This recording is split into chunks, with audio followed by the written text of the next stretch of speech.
እግዚአብሔርን እጅግ አድርገን እናመሰግናለን።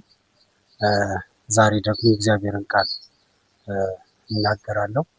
በተለይ አገልጋዮች እግዚአብሔር የጠራን ለአገልግሎቱ የሾመን እግዚአብሔር ታማኝ አድርጎ የቆጠረን እግዚአብሔር፣ ስለዚህ እግዚአብሔር እናወራለን። ስለተሰጠን ተልእኮ እናወራለን። እግዚአብሔር ስለረዳን ታማኝ አድርጎ ስለቆጠረን ስለሰጠን ስለዚህ አገልግሎት እግዚአብሔርን እናመሰግናለን። መጽሐፍ ቅዱስ ሲናገር በአንደኛ ጢሞቴዎስ ላይ ሐዋርያው ጳውሎስ አንድ ነገር ይናገራል። ለመንፈሳዊ ልጁ ለጢሞቴዎስ በጣም ወሳኝ የሆነ ሐሳብ ይነግረዋል። ያ ሐሳብ ምንድነው? በጣም የሚገርም እግዚአብሔር ጳውሎስን ሲጠራው ጳውሎስ ያለው መረዳት ለአገልግሎት ለጠራው ጌታ ያለውን መረዳት የምናይበት ክፍል ነውና እንደዚህ ይላል።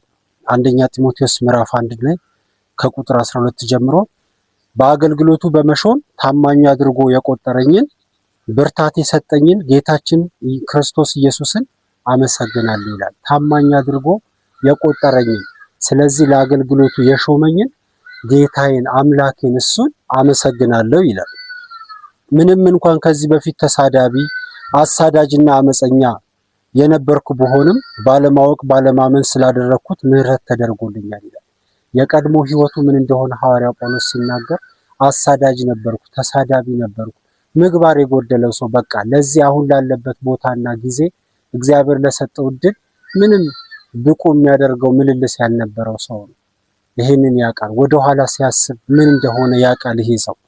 እንደዚህም እንኳን ቢሆን ይላል ባለማወቅ ግን ስላደረኩት እግዚአብሔር ፊት ምህረትን አገኘ ይላል።